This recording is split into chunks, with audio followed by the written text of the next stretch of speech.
This poem actually started off as an assignment and comparing two unlike things. So I decided I would compare war and religion. And then instead of it just staying war and religion, it kind of morphed into like this whole thing with like capitalism and materialism and how those things like get in the way of our religion. And instead of like worshiping God, we worship what God gave us. But then we take away, we completely forget about God and our desire to be consumers and our desire to be like everyone that's walking around. And so I call us uniquely similar. Like, so it's just a matter of like, there's a war waged on our souls, and it's between our things and our deities. So that's what the poem is about. Today we find ourselves in this dividing eyes, not recognizing that heat is this breath breathing down our necks, our brains have not been infected yet, but our souls were sold long ago to devils waiting in long lines for souls that are being resold. We know not what we do. You see, we won't wait to get paid, but we will wait for days if it means being the first to get those new J's, only to sell them to another slave whose duty to their master outweighs their loyalty to their creator.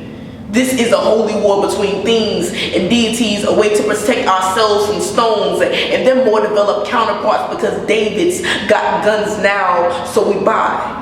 Conscious of our desire to be uniquely similar, forgetting that we are all created in his image, justifying our right to wait in line and buy into, pay and pray for things we don't need, wants, mistaken as needs, vital to our internal desire to blend natural with synthetic like a good weave. We are autonomous as we agree that things are a necessity, the mind that we find on the corner of detention, and freedom is disputably purity, a religion, a carcinogen in transit, so we abide by idols and not by Bibles. And while one carries more velocity, the other more friction, yes, friction of diction, this we hold to be self-evident. A truth that will pull you down 5 feet at least. You will fall to remain trying to get back up, backslide into your beginnings. This is what we call a social crusade. See, we claim to be serving a God who served us. We are in turn trying to make a God who made us, so we worship in his stores and glorify his matter. Matter meaning mother. Did you know that we live in a material world where we will try to buy out Mother Nature? We will repo the sun and lower the price of the clouds because we need to have power. This is a matter of martyr, and it is all a matter of time. We will die for what we believe in, or more simply, what we can afford to buy. Because Ralph Lauren is our king and Jordan is our father, because ultimately prevalence is power.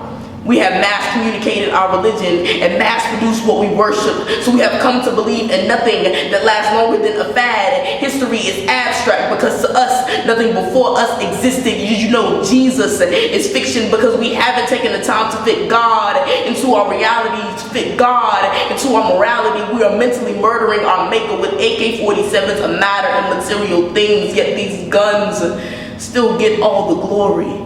This is social suicide. Because the mall is our kingdom and our wealth is our freedom. We will go broke for anything broke. We will bend over backwards if that helps us look more appealing. The camaraderie of being remembered by your comrades, and above all things, no history necessary, no values needed, our values depleted, lost in rapid simulation, caught in rapid fire, died an honorable death. We receive reparations for our losses so we can spend it on earthly things we won't get to take with us to the after future. Wants, mistaken as needs, come in the form of death tokens.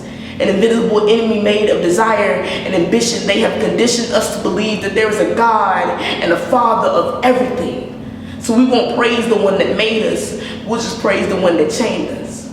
Molded us to be an image that is not an image of him. Our prayers have become dependent on blessings and give-me's. We forget that in his image, Jesus didn't have things. So this gold that we hold must not take the place of our God. These truths that we have made to be self-evident are evidence of our spiritual suicide, died by dependency of material things. We are society's detergent. We can't afford to be so fresh and so clean. So all this gold has got to go before your God decides it's his turn to up and leave.